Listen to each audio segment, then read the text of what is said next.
праздничные дни на экраны страны вышел самый ожидаемый фильм года, 7-й эпизод легендарных «Звездных войн». Примечательно, что «Пробуждение силы» — первая часть саги, переведенная на казахский язык. Түнек шақта жарық жақтада.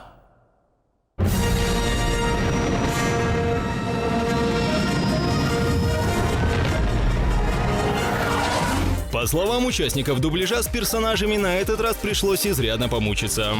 Мой персонаж полфильма ходит в маске. Как вы понимаете, озвучивать его, глядя на его губы, было практически невозможно. Режиссер дубляжа Тимур Баламбетов, в этом году явивший стране говорящих на государственном «Мстителей», также отметил проделанный его командой труд. Было сложно донести фильм до зрителя так, чтобы было понятно, смешно, со сленгом. Мы с редакторами проделали большую работу, посмотрели несколько версий фильма, словом, постарались на славу.